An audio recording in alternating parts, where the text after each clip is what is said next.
ಇನ್ನು ಭಾರತದ ಪ್ರತಿ ದಾಳಿಗೆ ಪಾಕಿಸ್ತಾನ ಬೆಚ್ಚಿ ಬೆದರಿದೆ. ಏನೆಲ್ಲ ದಾಳಿ ಮಾಡ್ತು ಭಾರತ.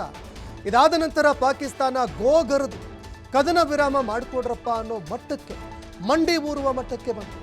ಗುಂಡಿನ ದಾಳಿ, ಸೇನಾ ಕಾರ್ಯಾಚರಣೆಗೆ ಪಾಕಿಸ್ತಾನ ಪತರುಗುಟ್ಟಿ ಹೋಗಿದೆ. ಎಲ್ಲ ರೀತಿಯ ಪ್ರತಿ ದಾಳಿಗಳನ್ನು ನಿಲ್ಲಿಸೋದಕ್ಕೆ ಪಾಕಿಸ್ತಾನ ಒಪ್ಪಿಗೆ ಸೂಚಿಸಿದೆ.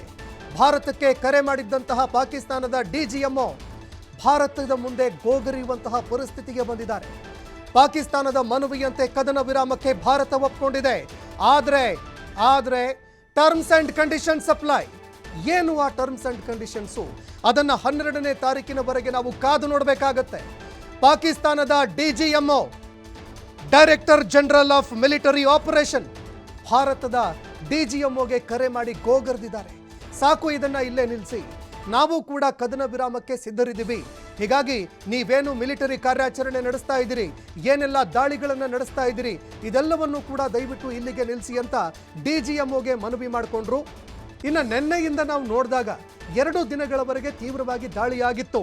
ಭಾರತ ಪಾಕಿಸ್ತಾನ ನಡುವೆ ಕದನ ವಿರಾಮ ಘೋಷಣೆಯಾಗಿದೆ, ಅಧಿಕೃತವಾಗಿ ಘೋಷಣೆಯಾಯಿತು. ಇನ್ನೇನು ಕೆಲವು ಕ್ಷಣಗಳಲ್ಲಿ ರಕ್ಷಣಾ ಸಚಿವ ರಾಜನಾಥ್ ಸಿಂಗ್ ಅವರು ಸುದ್ದಿಗೋಷ್ಠಿ ನಡೆಸ್ತಾರೆ. ಕದನ ವಿರಾಮ ಬಗ್ಗೆ ರಕ್ಷಣಾ ಸಚಿವರು ದೇಶಕ್ಕೆ ಮಾಹಿತಿ ಕೊಡಲಿದ್ದಾರೆ. ಭಾರತ ಹಾಗೂ ಪಾಕಿಸ್ತಾನದ ನಡುವೆ ಕದನ ವಿರಾಮ ಆಗಿರೋದ್ರಿಂದಾಗಿ ರಕ್ಷಣಾ ಸಚಿವ ರಾಜನಾಥ್ ಸಿಂಗ್ ಅವರು ಸುದ್ದಿಗೋಷ್ಠಿ ನಡೆಸಲಿದ್ದಾರೆ. ಈವರೆಗೆ ಸುದ್ದಿಗೋಷ್ಠಿಯಲ್ಲಿ ರಕ್ಷಣಾ ಸಚಿವರು ಭಾಗಿಯಾಗಿರಲಿಲ್ಲ. ಅವರ ಉತ್ತರ ಏನಾಗಿರುತ್ತೆ ಅನ್ನುವಂಥದ್ದನ್ನು ಕೂಡ ಕಾದು ನೋಡಬೇಕಾಗತ್ತೆ. ಯಾವ್ಯಾವ ವಿಚಾರಗಳಿಗೆ ಸಂಬಂಧಪಟ್ಟಂತೆ ಅವರು ಮಾತನಾಡ್ತಾರೆ ಅನ್ನುವಂಥದ್ದನ್ನು ಕಾದು ನೋಡಬೇಕಾಗತ್ತೆ. ದೇಶವೂ ಕೂಡ ಉತ್ತರ ಬಯಸ್ತಾ ಇತ್ತು. ನಾಯಕರೆಲ್ಲರೂ ಮೌನವಾಗಿದ್ದರು. ದೇಶದ ನಾಯಕರು ಯಾಕೆ ಉತ್ತರ ಕೊಡ್ತಾ ಇಲ್ಲ ಅನ್ನುವಂತಹ ಒಂದು ಪ್ರಶ್ನೆ ಕೂಡ ಎದುರಾಗ್ತಾ ಇತ್ತು. ರಾಜನಾಥ್ ಸಿಂಗ್ ಅವರು ಪ್ರೆಸ್ ಮೀಟ್ ನಡೆಸಲಿದ್ದಾರೆ, ಸುದ್ದಿಗೋಷ್ಠಿ ಮಾಡ್ತಾರೆ.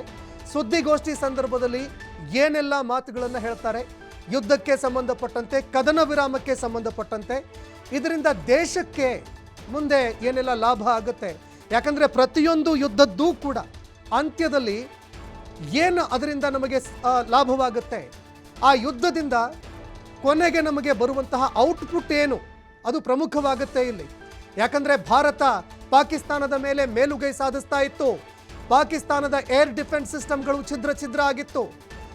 ಭಾರತ ಇವತ್ತು ಬೆಳಗ್ಗೆ ಯಾವಾಗ ದಾಳಿ ಮಾಡ್ತು, ಅದರಲ್ಲೂ ವಾಯು ನೆಲೆಗಳನ್ನು ಗುರಿಯಾಗಿಸಿಕೊಂಡು ಲಾಹೋರ್ನಲ್ಲಿ ವಾಯು ನೆಲೆ ಮೇಲೆ ಯಾವಾಗ ದಾಳಿ ಮಾಡುವಲ್ಲಿ ಯಶಸ್ವಿಯಾಯಿತು, ಪಾಕಿಸ್ತಾನ ಪತರುಗುಟ್ಟಿ ಹೋಗಿತ್ತು.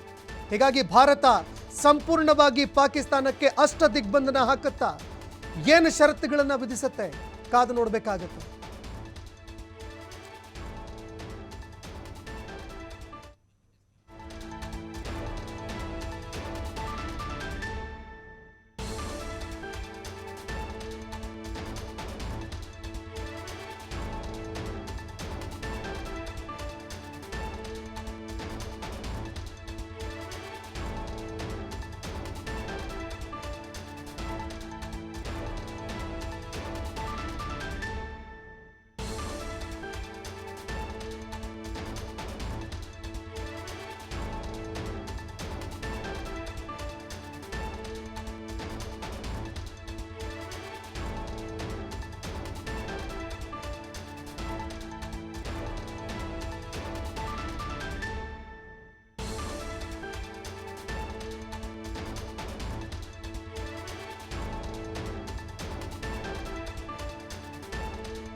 ಇನ್ನು ಕೆಲವು ಕ್ಷಣಗಳಲ್ಲಿ ರಾಜನಾಥ್ ಸಿಂಗ್ ಅವರು ಸುದ್ದಿಗೋಷ್ಠಿ ನಡೆಸಲಿದ್ದಾರೆ.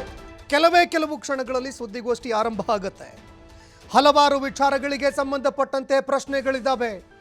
ಹಲವಾರು ವಿಚಾರಗಳಿಗೆ ಸಂಬಂಧಪಟ್ಟಂತೆ ದೇಶಕ್ಕೆ ಉತ್ತರಗಳನ್ನು ಕೊಡಬೇಕಾಗಿದೆ. ಅನೇಕ ಗೊಂದಲಗಳು ಕೂಡ ಇದ್ದಾವೆ.